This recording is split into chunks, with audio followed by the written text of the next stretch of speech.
Bom dia, mais uma. Essa aqui eu acho que vai ser a penúltima, porque eu ainda quero fazer um sobre a pecuária, porque é onde eu vou levar mais porrada.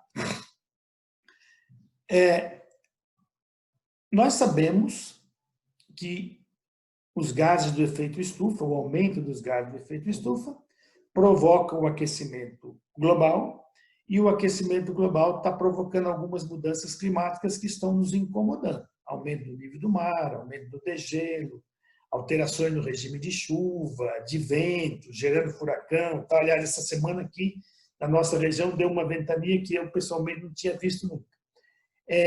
Aliás, já tinha visto, mas não aqui.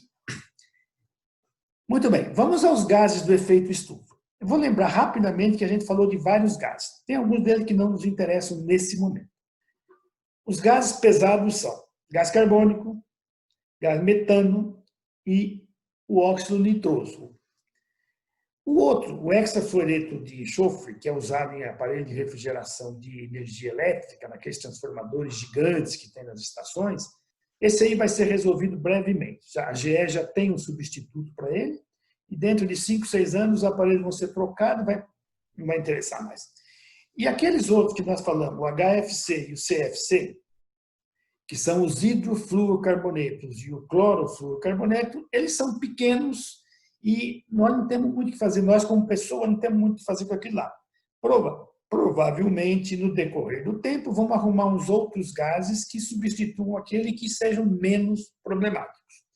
De qualquer maneira, a participação deles é pequena. Esses três, gás carbônico, metano e o óxido nitroso, representam tipo 90% do problema. Então, vamos concentrar nesses aqui para a gente não gastar tempo com coisas irrelevantes. Primeiro grande problema maior de todos, gás carbônico. O gás carbônico sempre existiu, ele é indispensável à vida. Sem gás carbônico não tem planta, não tem pessoas, não tem animais, não tem nada. Então, nós não podemos acabar com ele. Acontece que ele sempre viveu na Terra num ciclo onde ele era emitido, consumido, armazenado, emitido de novo e a vida continuava. Quando é que mudou? Há mais ou menos uns 150 anos, 200 anos, o homem descobriu que tinha uma fonte de energia barata, que era o petróleo, o carvão mineral e o gás natural, chamados todos combustíveis fósseis.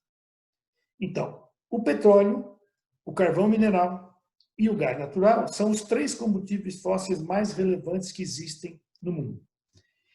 E nós descobrimos que eles eram muito bons para fazer funcionar veículos, para tocar navio, para tocar barco, para tocar trem e principalmente para gerar energia elétrica ou energia térmica, tanto faz.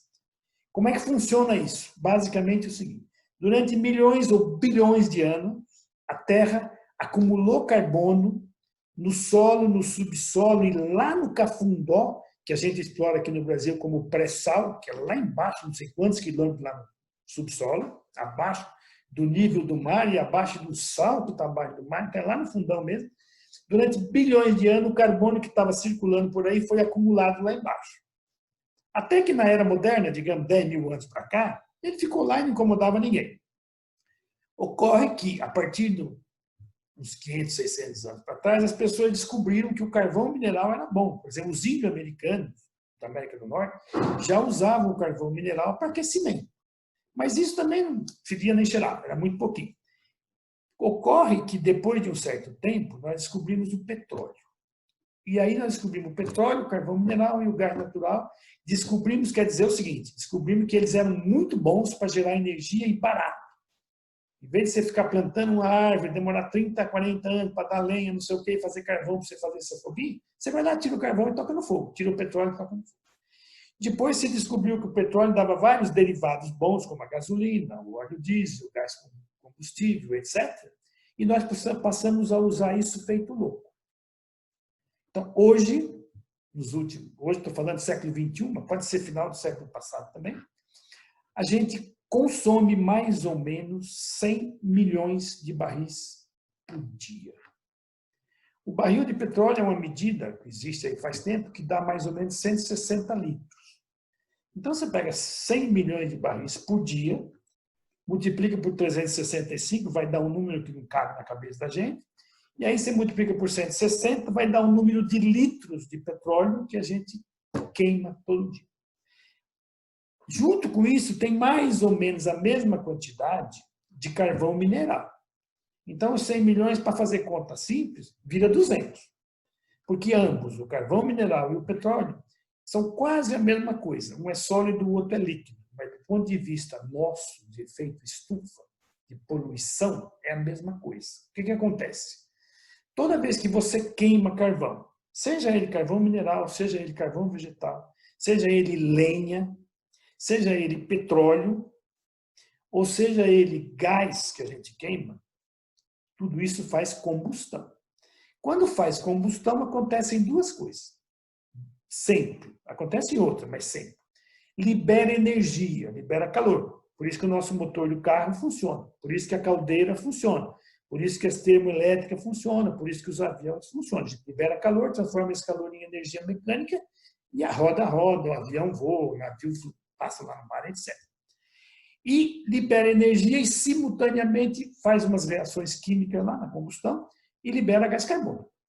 Pode liberar mais poluição. Por exemplo, se tiver enxofre, vai liberar alguma coisa de enxofre. Se tiver outras coisas misturadas na gasolina, vai liberar outras coisas. Mas sempre libera um monte de gás carbônico e um monte de calor.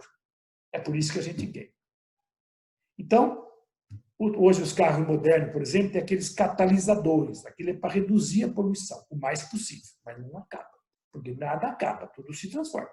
Então, quando a gente queima combustíveis fósseis, nós estamos colaborando gigantescamente, maciçamente, para aumentar os gases do efeito estufa.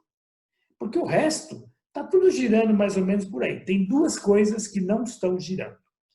Primeiro é a queima de combustíveis fósseis. Esse é o maior problema. Nós queimamos muito petróleo, muito carvão e muito gás natural, que estavam guardados e que tem 80%, 85% de carbono. Na hora que a gente queima, 85% de carbono cai no ar, vai lá para a estratosfera, aumenta os gases de efeito estufa. E para piorar, ainda tem os idiotas que queimam florestas. Não estou falando das acidentais, estou falando da queimada intencional. Quem é que queima floresta? Quem tem intenção de pegar uma terra bruta, que está cheia de mato.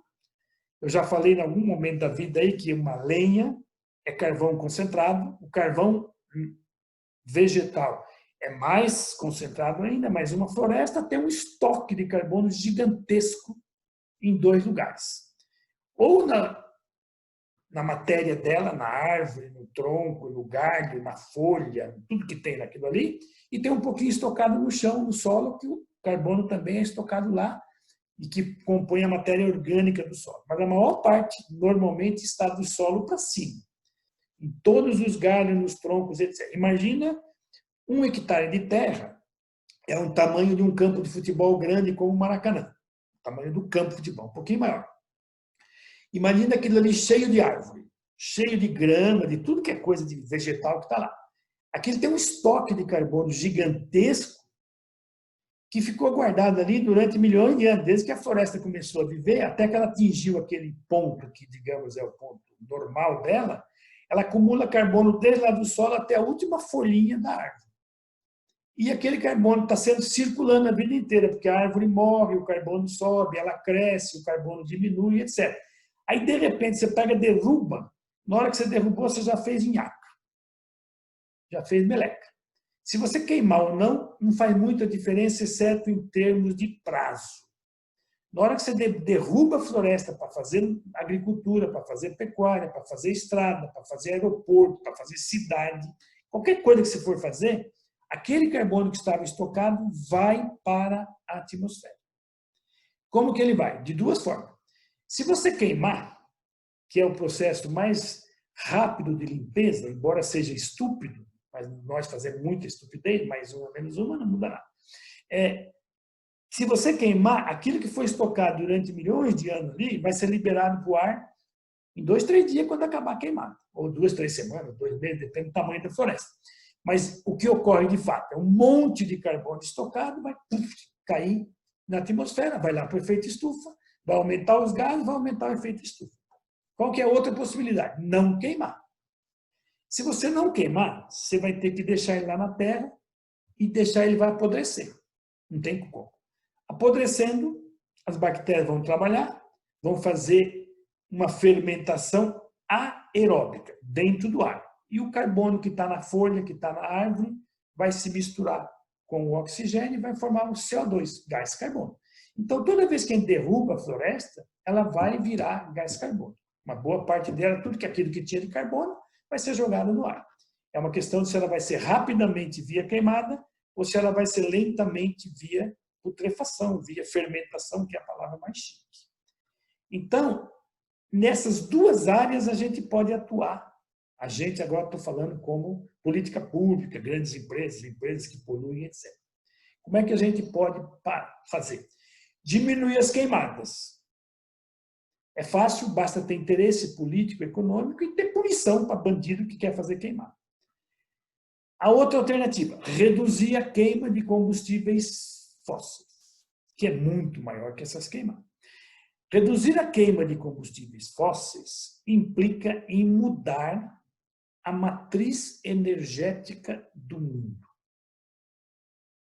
O que é matriz energética? É uma expressão chique para dizer quais são as fontes de energia que nós temos. Nós temos diversas fontes de energia hoje no mundo. Sempre houve.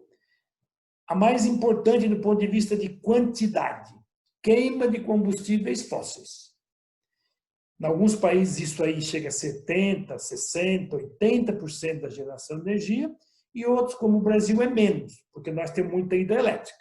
Mas não adianta a gente falar do Brasil, do Paraguai, dos Estados Unidos, da China. Isso aí tem que ser feito globalmente, porque se nós fizermos, os outros não fizerem, não leva nada.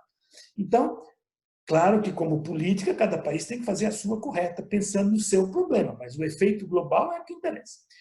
Então, o primeiro problema, a energia elétrica do mundo, em boa parte, assim, tipo 70%, 60%, é gerada por queima de combustíveis fósseis. Por isso que a gente queima 100 milhões de barris de petróleo por dia, mais outro tanto de carvão mineral e mais a metade disso de gás natural.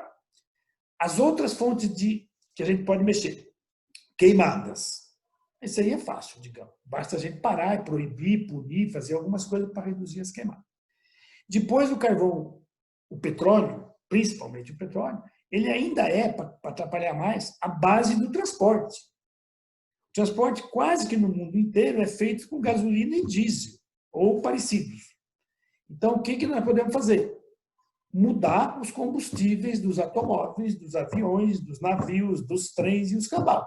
Usar menos petróleo, menos derivado de petróleo, e mais outras coisas. Quais são as outras coisas? Nós já aprendemos várias, não aqui no curso, mas na vida. Por exemplo, já está saindo o carro elétrico. O carro elétrico ele não polui muito como o outro, porém, tem que gerar energia elétrica. Se a gente tiver um carro elétrico que vai carregar a bateria dele na energia elétrica que veio do carvão, nós só estamos fazendo um passeio, porque na realidade vai dar na mesma. O carro elétrico não polui, ótimo, mas a empresa que produziu energia elétrica produz, não adianta nada. Então, nós temos que passar para carro elétrico que vem com eletricidade de outras fontes. Nós podemos ter o etanol, que é nosso álcool antigamente, do pró-álcool, hoje mudou de nome, virou etanol, mas é a mesma coisa. O que é o etanol? É um álcool derivado de cana ou de milho, que são as duas coisas. Pode fazer de outras coisas, mas as mais comuns são o álcool e o milho, a cana e o milho. E no nosso caso, o que é comum é a cana, que a gente conhece bem. Como é que funciona isso? Quando a gente queima o álcool, nós poluímos muito menos do que queimar gasolina. Porque 1 litro de gasolina produz 4 vezes mais, quase, do que 1 litro de álcool produz de gás carbono. Então, só por aí a gente já estaria ganhando, porque o álcool faz menos. Por quilômetro rodado, o álcool também polui menos, porque o álcool é menos eficiente que a gasolina, menos produtivo, digamos, que a gasolina. Porém, o álcool tem uma outra vantagem. O álcool joga para o ar o gás carbônico, que a cana tirou quando cresceu. Então, quando a gente planta a cana, o carbono que está no ar, a planta incorporou na sua estrutura, quando nós queimamos, devolve. Então, veja, vamos fazer o ciclo do carbono aqui de uma maneira diferente. Então, um caminho bom é usar o etanol. Claro que usar o etanol tem seus problemas econômicos, sociais, políticos, tal, que tem que ser resolvido, mas é uma alternativa técnica. Além do etanol, nós temos o biodiesel. O biodiesel é um diesel feito de coisas biológicas. Ele pode ser feito de óleo, por exemplo, óleo de soja. Aliás, o óleo de soja para virar biodiesel é um tapa. Qualquer empresinha michuruca faz isso. Não precisa de uma Petrobras, uma Eiro, um Cambal aí, para fazer isso aí. É um negócio bem simples. Pegar o óleo de soja, der um tratinho nele no motor, mistura com o diesel, ele sai funcionando, não tem problema nenhum. Pode fazer o biodiesel de sebo de vaca. Então, quando a gente consome carne, um dos produtos que a gente consome é a carne, mas a vaca produz um monte de produto. E também não estou dizendo que é a melhor solução, estou dizendo que é viável. E já existe no Brasil e no mundo inteiro biodiesel feito a partir de resíduo de sebo de vaca, porque tendo gordura vira óleo, tendo óleo para virar biodiesel é só questão de adaptar os motores. Então, no caso do gás carbônico, a gente tem que trabalhar essas coisas aqui. E, finalmente, nós falamos do carro elétrico, dessas coisas aí, finalmente tem um negócio maravilhoso, que é as fontes, ou são as fontes alternativas de energia elétrica. O sol está aí para a gente fazer energia solar.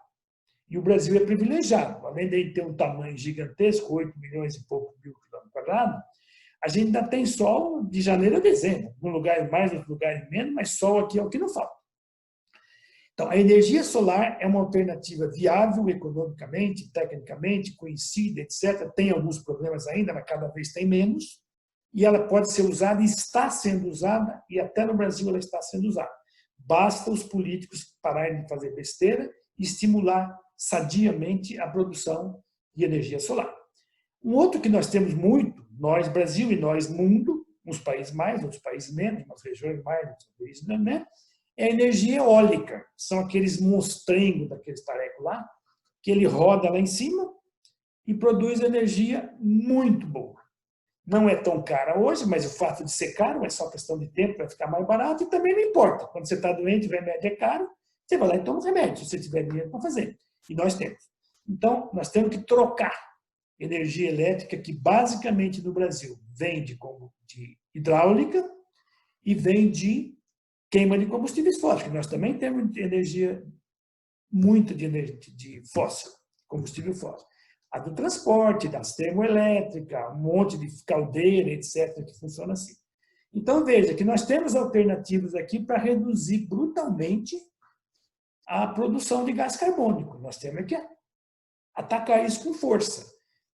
Fazer compromisso e cumprir. Não como os países fizeram há 20 anos atrás, um monte de compromisso que quase ninguém cumpriu. Então, dá para resolver. Nós podemos reduzir as emissões de gás carbônico, diminuindo a energia térmica e aumentando a elétrica e a eólica.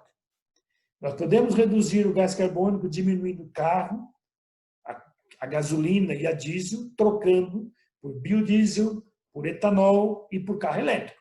E nada impede que a gente vá estudando outras fontes de energia, como o próprio hidrogênio é uma fonte, é só uma questão de tempo. Então, são caminhos.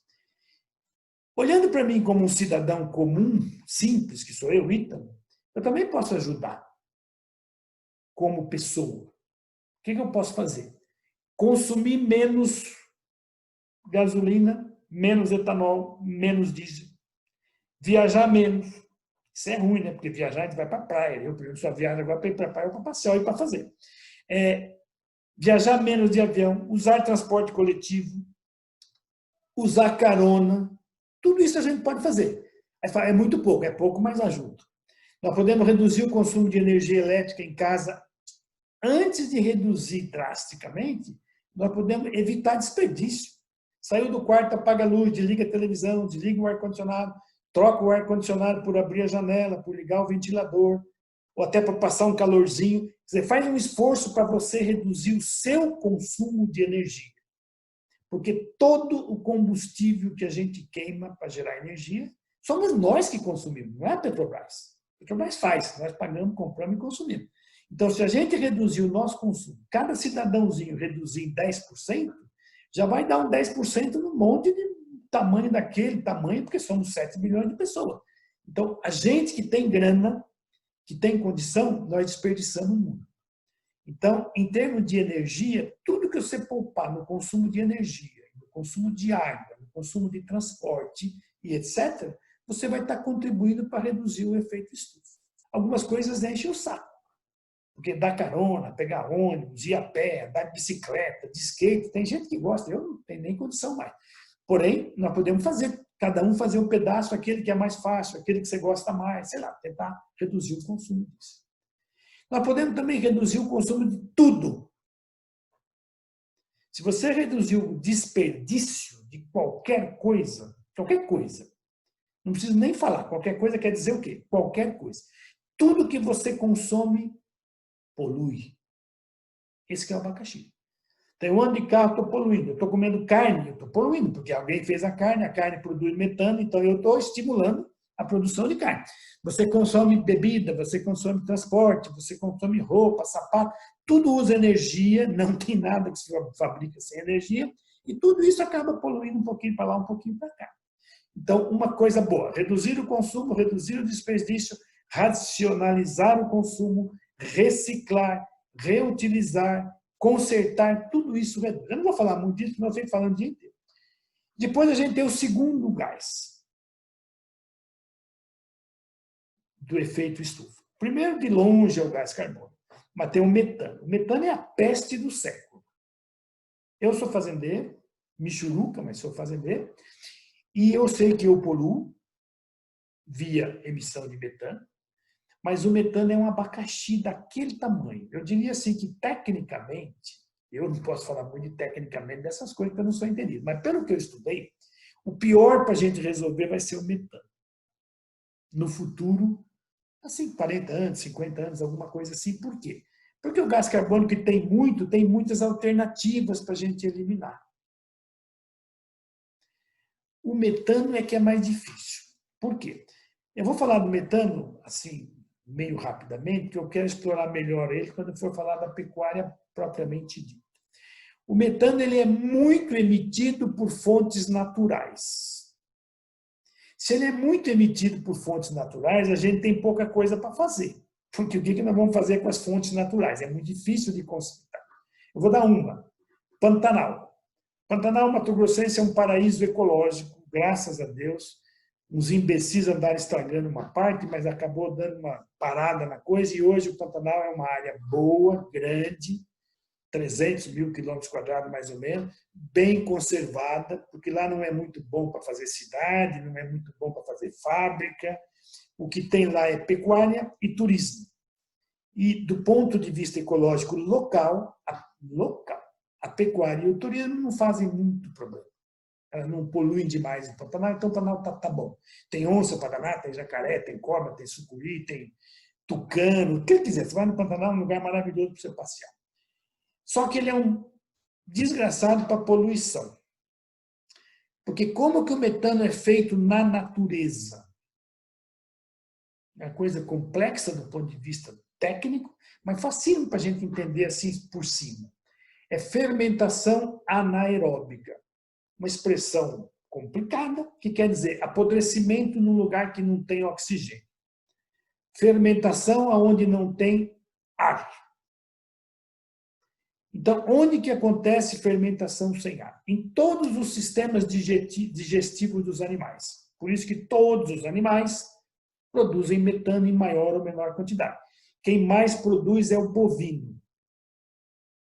E quem menos são os animais pequenos. Por exemplo, um coelho faz pouco, um homem é pouco, um cabrito é um pouco mais, todo mundo faz. Então, fermentação anaeróbica, que é dentro do aparelho digestivo, porque lá tem todas as coisas necessárias para quebrar os alimentos e a gente absorver os nutrientes, e nesse processo acontece a junção do carbono com o hidrogênio. Então, faz CH4, que é o metano. No rumen da vaca, exatamente a mesma coisa. No Pantanal, exatamente a mesma coisa, só que é dentro d'água. Mas o processo é exatamente o mesmo. Um monte de animal morre, um monte de plantas morrem. Tudo isso é matéria orgânica, tem carbono, nós já falamos que carbono tem nas plantas e nos animais, ou seja, todo ser vivo tem. Vão lá para o fundo, as bactérias atacam. são bactérias chamadas metanogênicas, porque elas produzem metano. Elas atacam aquelas coisas que estão lá, os matinhos, bichinhos mortos e tal. Puf! Sai bolinhas de ar, aquilo ali é metano. Agora, imagina 300 mil quilômetros de Pantanal, o tanto que é inundado, e o tanto de matéria orgânica que tem, e o tanto de metano que produz e que sobe lá para a estratosfera. Aí você fala, ai, essa doeu, porque o que nós vamos fazer com o Pantanal? Secar ele? Não vai dar. Aí nós vamos para um outro lugar que o Brasil tem, eu estou falando do Brasil porque eu conheço, mas o mundo inteiro também tem seus pantanais, e nós temos ainda a floresta amazônica. A floresta amazônica, que é um símbolo, um ícone da maravilha ecológica do mundo, ela também faz estragos no efeito estufa via produção de metano. Eu não consegui fazer uma apresentação onde eu coloco as fotos, porque daria muito trabalho, ia ficar muito caro, não deu certo. Mas tem foto hoje, tem um pessoal na Amazônia, que não é da direita, nem da esquerda, não é nada, são instituições científicas, que estão medindo tanto de metano que a floresta amazônica emite. E é muito. Qual floresta amazônica? Você tem que dividir a floresta amazônica em duas. Eu não sei exatamente o tamanho de uma, mas tem que dividir em duas. Primeiro, a floresta amazônica seca, que, digamos, é parecida com a Mata Atlântica. Tirando que chove mais, que a terra é diferente, não tem tanto morro, não sei o que, mas é a mesma coisa. Um monte de árvore, um monte de grama, tal, você pode andar embaixo e é seca. Quando chove fica molhado, quando seca fica seco. Aí você tem o outro lado da floresta amazônica, que olhando no mapa, é no noroeste da Amazônia. Lá no norte, na fronteira com o Peru, com a Venezuela, por lá, e no oeste, bem para lá. Eu fui numa cidade lá chamada Barcelo, que praticamente toda a floresta que tem lá é inundável. E essa floresta ela é mais ou menos assim. Ou ela é alagada o ano inteiro, que eu acho que chama igapó, então o ano inteiro tem água. Ou ela é alagada parte do ano e parte do ano ela seca. Ou ela aumenta um pouquinho, baixa bastante, mas tem água o ano inteiro. Isso aí é outro poço de metano. Porque tem a mesma característica do Pantanal. Tem um monte de matéria orgânica lá embaixo. Você anda de canoa entre as raízes, assim, é um negócio meio fantasmagórico. Eu fui lá, você fica até meio assustado, porque não é a minha floresta que eu conhecia aqui em Mato Grosso, na Mata Atlântica, etc. Mas é assim, é tudo inundado, não dá para plantar quase nada, não tem quase cidade, é uma cidade que fica 300, 400 quilômetros da outra, porque não tem onde morar. É só nas beiras dos rios que vão tendo as coisinhas.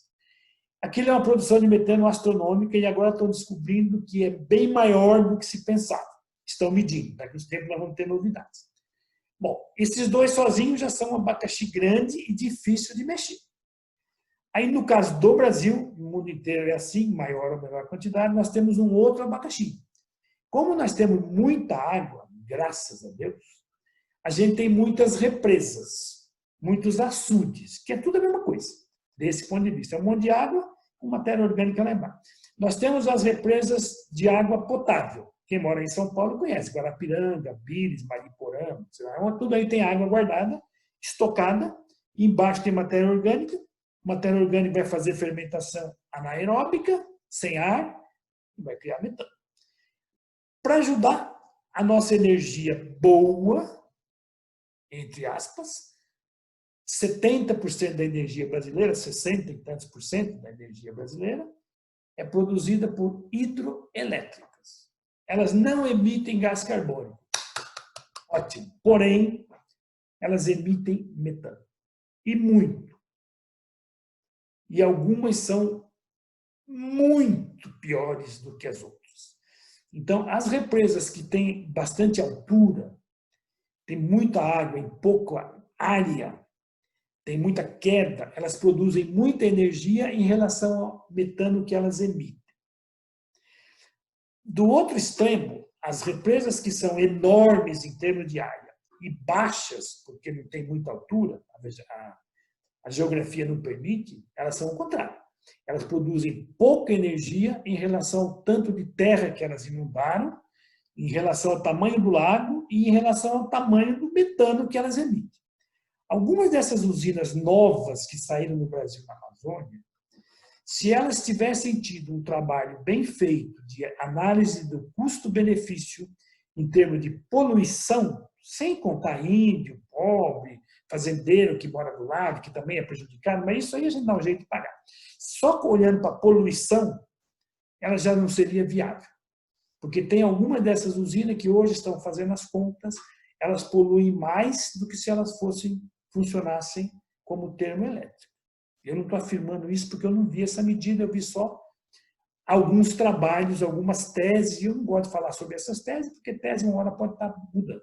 De qualquer maneira, essas usinas lá da Amazônia, que foram feitas modernamente, algumas delas, que não tinha mais muita queda, mas que a terra era muito barata, era do governo, podia fazer um lago daquele tamanho, tem usina lá que tem 3.000 quilômetros de lago, quilômetro quadrado.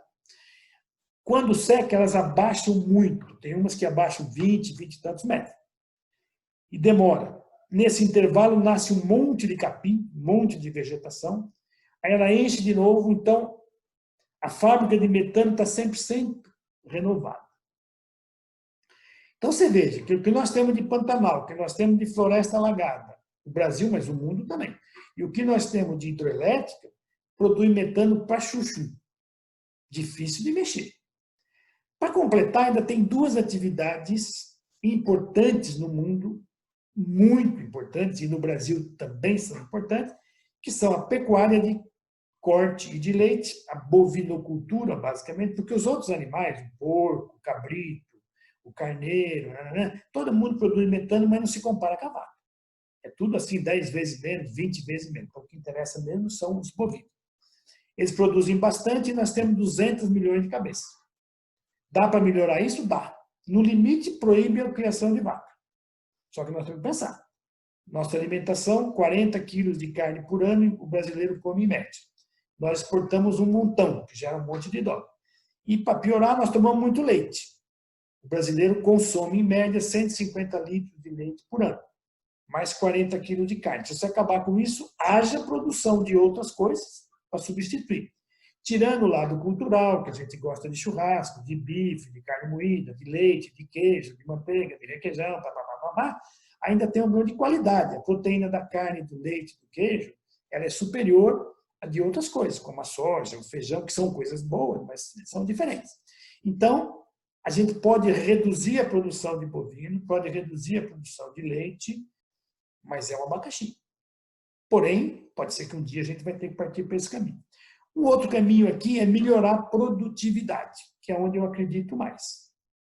A gente produzir o mesmo tanto, emitindo menos metano, ou compensando as emissões, ou dando alguns remédios, alguns produtos, mudando a dieta alimentar, sei lá, tem 1000 alternativas que eu vou explicar depois, para reduzir a emissão de metano e manter a produção no nível razoável que a gente acha bom. Mas eu repito, como eu sou fazendeiro, eu não quero me defender. Uma das alternativas é comer menos carne. Então, todo mundo podia fazer um dia da semana sem carne, um dia do mês sem carne, outro dia sem carro, outro dia sem leite, etc. Tudo isso vai reduzir a produção em algum momento. Então, esse é um segundo problema. Terceiro, além dos naturais, tem a hidrelétrica, tem a vaca, e para completar tem o arroz, que ninguém fala. Porque ninguém falou que o arroz faz queimada, o arroz não faz parte da bancada ruralista, não faz parte do caiado, aquelas conversas todas que a gente está cansado de ouvir na televisão, mas o arroz também é um bom poluente de metano. Por quê? Porque o arroz no mundo inteiro ele sempre foi produzido em 2 tipos de tecnologia. Um que é chamado arroz de sequeiro, que é plantado na terra seca. Se você for na Castelo Branco, por exemplo, você vai ver um monte de milho plantado, soja, capim. No mesmo lugar dá para plantar arroz. Basta você fazer adubar, plantar, fazer direitinho, que vai dar arroz aí na Castelo. No interior de São Paulo deve ter algum lugar que ainda produz esse tipo de arroz. A outra forma de plantar arroz é o arroz irrigado por inundação. Ou falando português bem claro, é o arroz plantado no brejo, onde você abre as comportas, geralmente tem muita água em volta, tem rio, tem várzea, tem brejo, escambau, planta o arrozinho e enche d'água aquele negócio, o arroz fica metade dentro d'água e metade para fora. Esse é o arroz chamado irrigado por inundação. É muito mais produtivo, muito mais lucrativo, muito mais isso, muito mais aquilo. Logo, o Brasil fez assim, parou de produzir o arroz de sequeiro que hoje não dá 10% da produção nacional. E hoje, de onde vem o arroz que nós comemos? Do sul do Brasil. Rio Grande do Sul e Santa Catarina. Lá está a produção de arroz, tipo 80% do arroz brasileiro é produzido lá. E é tão econômico, tão eficiente, tão boa a produção, que 5 quilos de arroz custam R$ 15 no mercado. Depois de limpo, embalado, ensacado, transportado e escambado. Se a gente voltar só para o sequeiro, isso vai mudar. Mas veja, aí é uma possibilidade. Nós podemos parar de produzir o arroz irrigado, diminuir e aumentar o de sequeiro. Basta pagar mais caro pelo arroz de sequeiro. Mas é um abacaxi, porque essa produção inundada é muito mais eficiente. Aquele negocinho que está ali vai fazer a mesma coisa, vai fazer fermentação lá embaixo e, além de tudo, a própria planta do arroz emite metano. Então, é um poço de metano. Só para falar, no mundo, o mundo tem 700 milhões de toneladas de arroz que eles produzem. Basicamente, a maior produção é na Ásia, e lá é tudo por inundação. Por isso que a gente vê aquele chinesinho, aquele vietnamita, plantando aquele arroz no brejo, e o arroz dá que é uma maravilha. Veja que também não vai ser fácil. Então, se eu olhar essas fontes de metano, você vê que para a gente resolver isso não vai ser fácil. E hoje, 2020, os cientistas estão com um problema. O tanto de metano que é emitido aqui na Terra, aparentemente é menor do que está aumentando lá na estratosfera.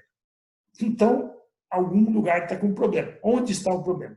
A medição lá em cima é muito precisa, aqui embaixo que ela é mais complicada. Então, tem mais emissões do que a gente sabe. Os pântanos estão emitindo mais, porque se a temperatura aumenta, a fermentação também aumenta. Então, veja, se aumentar um pouquinho a temperatura da Terra, já está aumentando, nós vamos produzir mais metano. É um abacaxi tremendo. Por isso que eu falo que o metano vai ter que ser objeto de um trabalho especial da comunidade científica e dos países para reduzir as emissões de metano. Muito bem. Falta o óxido nitroso. Graças a Deus, o óxido nitroso é pouco o que a gente emite. E nós, pessoas físicas, só podemos ajudar consumindo menos coisas. Quais coisas? A gente nem sabe o que emite óxido nitroso. Mas o primeiro é a agricultura, a pecuária e várias atividades industriais. Eu vou falar da agricultura e da pecuária porque é mais fácil a gente entender. Mas o óxido nitroso é uma combinação de nitrogênio e oxigênio. Então, veja, são duas coisas que tem de monte na natureza. Basta ter umas condições adequadas que os dois se juntam e fazem o N2O, que é o óxido nitroso. Onde que eles sempre são produzidos? Todo o esterco de vaca, o esterco de porco, o xixi da vaca, do porco, do cabrito, do carneiro, todo mundo sai um pouquinho de nitrogênio ali dentro. Quando ele chega no solo, um pouco dele afunda, outro pouco combina com o oxigênio, por causa do calor, essas coisas, e forma o óxido nitroso. Então, isso sempre fez parte do ciclo normal do nitrogênio. Emitia, voltava, subia, tal, estava resolvido. Onde que o homem entrou para atrapalhar? Na agricultura, não é na pecuária. Em alguns países, a pecuária ajuda, mas no caso de 99% do mundo, o grande problema do óxido nitroso se chama adubação nitrogenada. Toda a agricultura moderna, essas que a gente vê de plantar soja, de plantar cana, de plantar milho, de plantar feijão, de plantar todos os produtos que têm tecnologia hoje, fazem várias coisas. E várias delas são ruins para o meio ambiente. Usam pesticida, inseticida, fungicida, não sei lá, pesticida mais. Esse é um problema que nós não estamos estudando. E usam adubo. E o adubo, praticamente, a gente pode dividir esse adubo químico moderno em 4 partes. Uma parte que são os micronutrientes. São muito pouquinho que a gente põe de cobre, de zinco, de boro, não sei o quê, que em princípio não tem grandes problemas. Uma parte grande que é fósforo. As plantas precisam de fósforo porque elas desenvolvem mais a raiz quando você põe fósforo na terra. Esse não cria muito problema.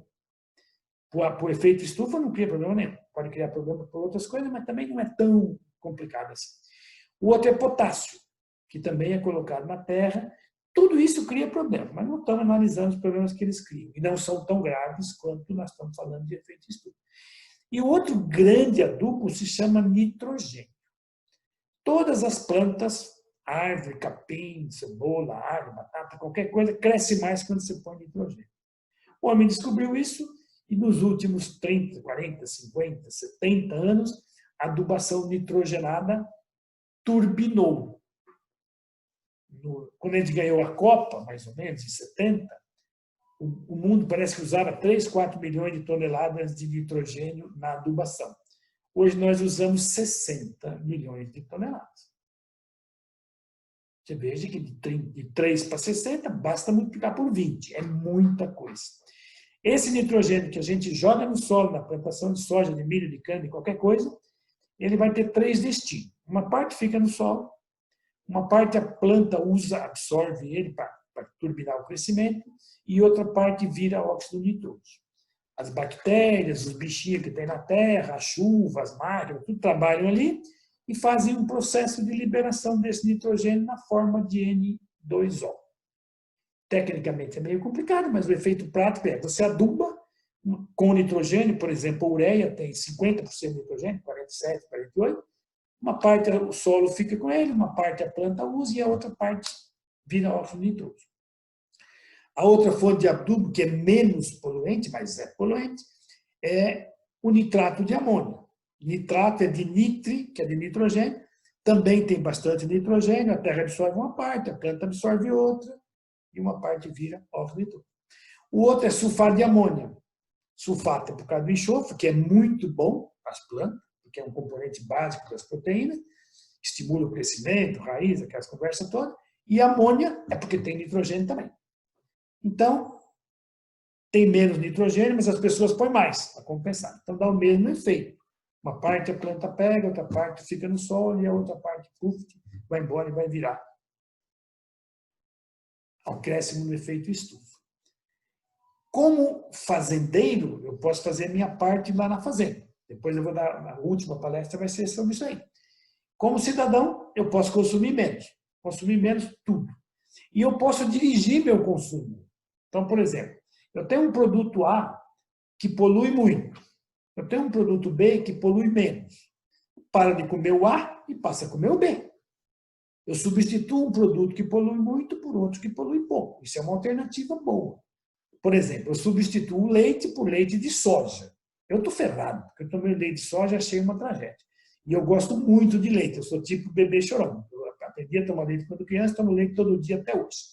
Se não fosse a cerveja e o vinho, eu tomaria 1 litro por dia. Como eu tomo cerveja e vinho, eu paro uns 300 ml por dia, eu tomo de leite. Fora o queijo, que todo dia eu consumo. Então, você pode substituir produtos que poluem muito, assim como a gente pode substituir a energia de carvão por energia elétrica, por energia hidráulica, por energia eólica, por energia térmica. Como consumidor também eu posso fazer o seguinte, eu vou olhar os produtos e vou ver como é que eles são, vou estudar quanto que eles poluem e falar, pô, se tem o produto A e o produto B que para mim são indiferentes, eu vou escolher aquele que polui menos. Se tem um que eu gosto mais, mas tem outro que eu gosto menos, mas polui menos, eu vou comer um pouco daquele menos para fazer a minha parte na contribuição do mundo. Então, eu posso fazer um dia sem carne? Posso. Eu posso parar de comer carne um dia, de vaca, comer carne de frango. O frango polui muito menos. Estou falando só de efeito estufa. Eu posso parar de comer carne de vaca e comer carne de porco, porque o porco produz menos metano também. Eu posso usar o carro a álcool e não usar o carro de gasolina. É uma alternativa. Razoável, mas é. E uma outra melhor, eu ando a pé. Eu ando de ônibus, eu ando de bicicleta, que eu diminuo o consumo mundial de coisas. Então, para nós, cidadãos comuns, a melhor alternativa para a gente ajudar no efeito estufa se chama racionalizar o consumo. Racionalizar, eu acho que não quer dizer tudo isso que eu estou querendo que ele queira dizer. Mas racionalizar significa o seguinte. Primeiro ponto, evitar o desperdício, que nós somos craques. Nós, humanos, brasileiros, não sei se em outros países é assim, porque eu não conheço muitos países, nós jogamos fora montes de coisa porque está fora de moda, porque ficou feio, porque tem um novo que é mais chique, 1000 razões. Nós não cuidamos muito bem da produção agropecuária, falam as más línguas que de 10% a 20% da produção brasileira é desperdiçada. Se você for no Ceasa, você vai levar um choque. Se você não quiser iniciar, você vai na feira no fim do dia e você vai ver quantos sobra de mamão, de melão, de banana, não é? Que fica tudo estragado e no máximo dão para porco, dão para galinha, quando não jogam fora direto. Você tem que consertar as coisas. Não é vergonhoso você mandar arrumar, botar meia sola no sapato e usar mais um tempo. Você economiza um sapato. Você economizou um sapato, você está economizando gás de efeito de estufa. Você pode reciclar, então, tudo, fazer o seu lixo separado, o que é matéria orgânica, o que é plástico, o que é vidro, o que é papel, sei lá. De acordo com essas regrinhas que tem por aí, que eu não sei todo de cor, eu tento fazer algumas coisas. Você pode reciclar, você pode consertar, você pode reduzir o consumo, você pode reduzir o consumo de água, você pode pôr aquecimento solar na sua casa, você pode usar menos energia elétrica, etc. Isso é o que nós podemos fazer. E se você é empresário, mesmo que michuruca como eu, na sua atividade você tem ferramentas para reduzir as suas emissões. Beleza? Muito obrigado. Por hoje é só. A próxima eu vou tentar fazer, eu quero fazer bem arrumadinho, é a da emissões de metano pela pecuária.